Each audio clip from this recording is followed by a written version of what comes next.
শোনা লাগবে না। আজকে কেনাদের এই একটা ওয়াজ তোমাদের জাহান্নামের আগুন মাফ করে দিতে পারে। জোরে জোরে পড়ি আল্লাহু আকবার।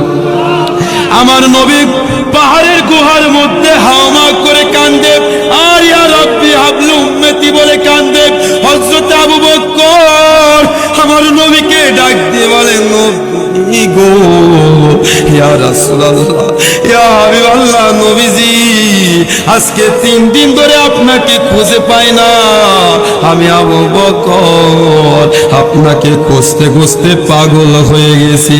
ইয়া রাসূলুল্লাহ, ইয়া হাবিবাল্লাহ, নবী গো, একটাবার তো আমাকে বলে আপনি আসতে পারতেন। যেই মক্কা থেকে মদিনায় যখন আপনি হিজরত করেছিলেন, ইয়া রাসূলুল্লাহ, ইয়া হাবিবাল্লাহ, নবী গো, আপনি আবু বকরকে সাথে করে নিয়ে হিজরত করেছিলেন।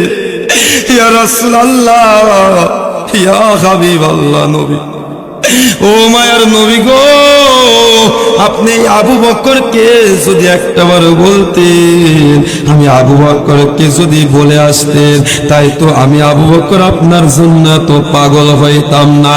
মক্কা থেকে মদিনায় হিজরতের সময় আপনি আমাকে বলেছিলেন, আমি আবু বকর কোনদিন বিছানায় একটা দিন পিঠ লাগাই নাই।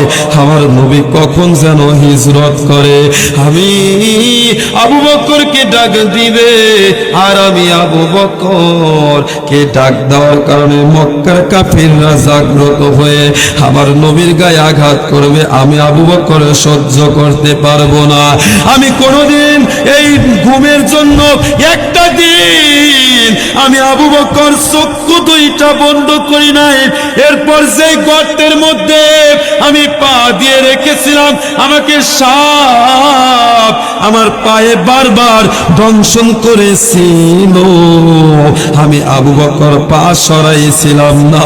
আমার নবীকে আমি এত ভালোবাসি রে, আমি বলেছিলাম, সাপ রে, আমাকে যদি 1000 বার তুমি দংশন করো, আমি আজকে পা সরাবো না। আমি নবী গো, আপনাকে আমার কলিজা দিয়ে ভালোবাসি। একটাবার যদি আমাকে আপনি বলে আসতেন, আমার নবী কোনো কথা বলে না, আমার নবী সিজদায় পড়ে কান্দে। আমার আবু বকর বলে, ইয়া রাসূলুল্লাহ, ইয়া হাবিবাল্লাহ, নবী গো, আপনি কিসের জন্য কান্দেন?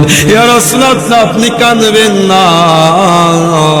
আমি আবু বকর আমার জিন্দেগিতে, আমার হায়াতের জিন্দেগিতে আমি আবু বকর যত ভালো আমল করেছি, ইয়া রাসূলুল্লাহ, ইয়া হাবিবাল্লাহ, নবী গো, আমার সকল ভালো আমলগুলো আপনার উম্মতের নাজাতের জন্য আমি আবু বকর দিয়ে দিলাম।